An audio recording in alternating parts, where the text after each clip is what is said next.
Some people say that our next speaker is a graduate of the most interesting and insightful sociology program in North America. And if you want to find out more, you need to talk to Jeff Dill. So that's your puzzle, that's your mystery. But our speaker, Josh Yates, is not only a sociologist, he's an entrepreneur, he's an innovator, and he's really done a lot of great work trying to bridge academic work to much more practical applications. And I think the two areas, he's worked in a lot of areas, but I think there are two I want to bring your attention to, and it's the second that'll be the focus of his talk today. So the first is on thriving cities, how to create ecologies and systems that allow cities to thrive. But the second topic is on enterprise solutions to poverty. Josh is the director of Belmont University's Innovation Lab, and I'm going to get a little wonky with you here. I'm going to use a very technical and academic term. He's doing really cool work. And so please give him a warm welcome and look forward to hearing what he has to say.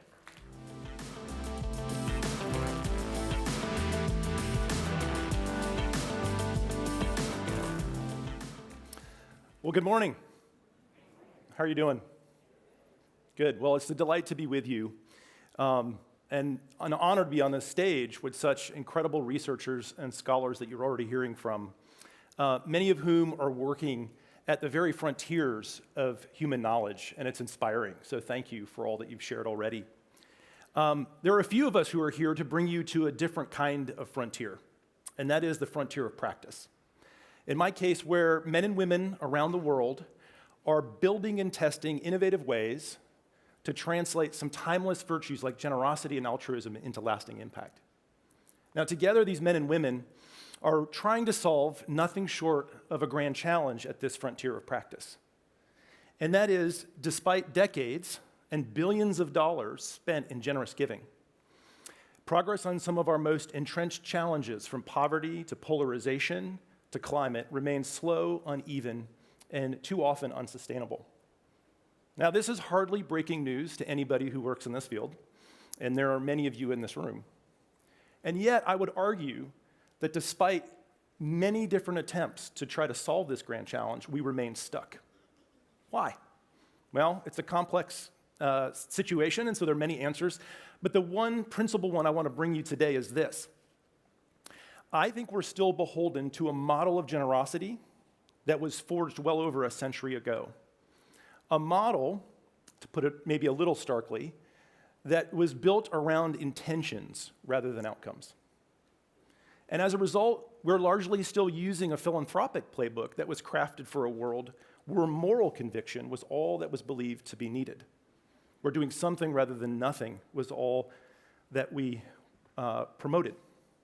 And yet the world we live in today, the 21st century world, is a world that we all know is very complexly interconnected, and where working on impact, lasting impact, requires that we address the systemic roots of our challenges and not just treat the symptoms. So this is a question I bring you today. How must our philanthropic capital and the systems we use to deploy it evolve if we're serious about creating lasting impact? Now, this is a far from an academic-only question for me. In fact, I would argue that it's been a guiding vocational pursuit for me for nearly 3 decades. And over that time, I've had the privilege of working at the crossroads of academic research, social innovation, and community development. I've worked for NGOs, universities, municipalities, and global agencies like the UN. And what I have learned is this: we will not get the solutions we need at the scale we need them without evolving our very system of generosity. This is the main point of my talk. If we want a philanthropy capable of addressing the complex challenges of our day, we do not simply need more giving. We need a form of generosity that can shift us away from scattered acts of charity to a coordinated architecture of impact. And it's no coincidence that I'm standing on this stage, because I believe what we need so resonates with Sir John's own vision that brought together the power of free enterprise with the cultivation of virtue to unlock the power of human flourishing and human potential. And here's the good news. We don't have to guess what it looks like. We can actually see it in practice. Thanks to a catalytic gift from the Templeton Religion Trust, I've had the privilege of working with TBN, the Transformational Business Network, a global alliance of investors, entrepreneurs, and capacity builders who are working across 3 continents to fight poverty through enterprise.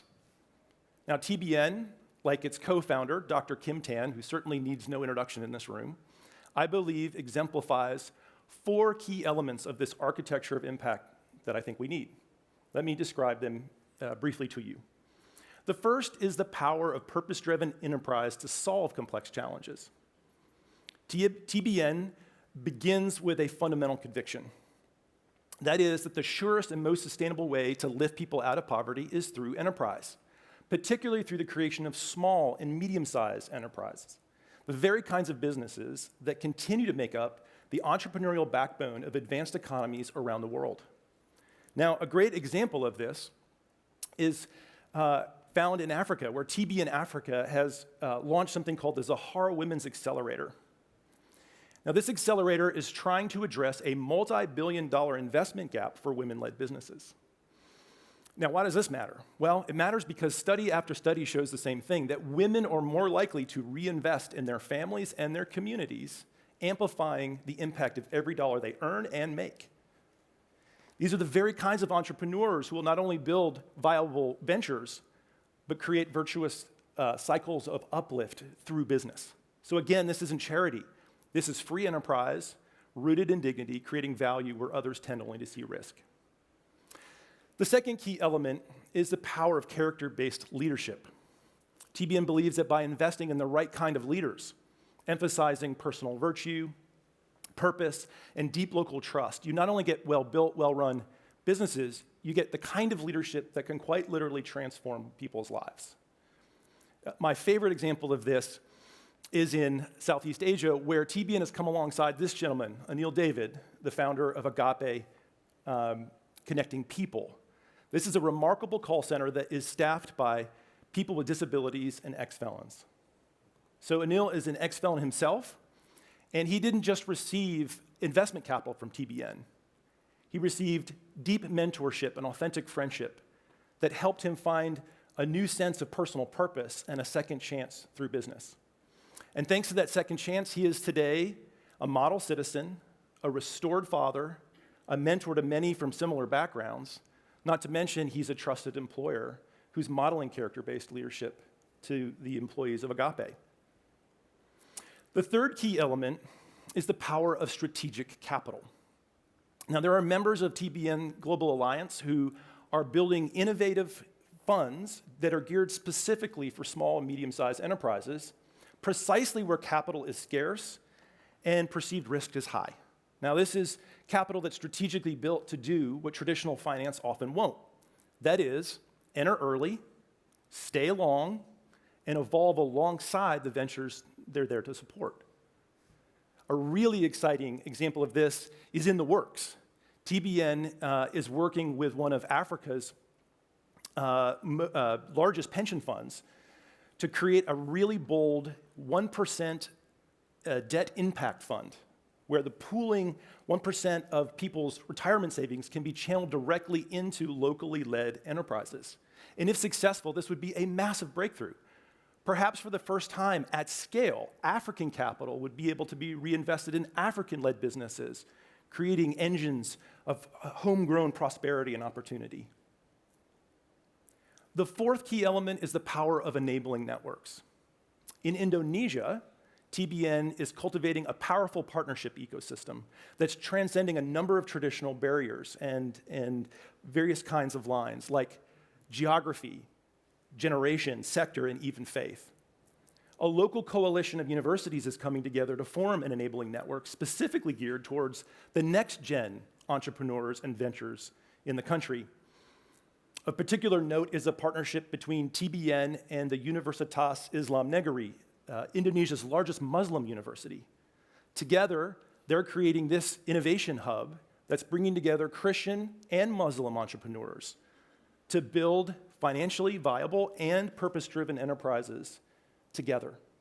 Now, this isn't just the creation of one more business incubator. This is a first of its kind, multi-faith, multi-sector, multi-generational platform that's quite literally building the future entrepreneurial backbone of Indonesia's economy. These stories, when taken together, I believe point to the future of what philanthropy can and must become. And the stakes can't be higher. Let me show you what I mean. Today, in the US alone, there's over $220 billion sitting in donor-advised funds. That's money that's been set aside for charity, but not yet been put to work. And that's not nearly half of it. We are living through the largest intergenerational wealth transfer in history, a projected $84 trillion over the next 2 decades, of which 11 to 12 trillion will likely be channeled into philanthropic and charitable causes.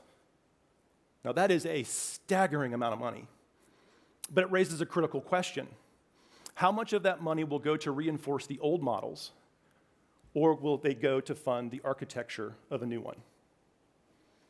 I believe we stand at a tipping point today at this frontier of practice.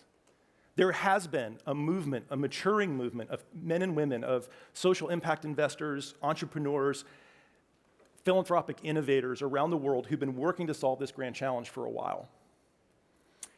And the partnership between TBN and the Belmont Innovation Labs, where I work, is an important example. But I would argue that up until now, this movement has been stuck in the classic early adopter moment.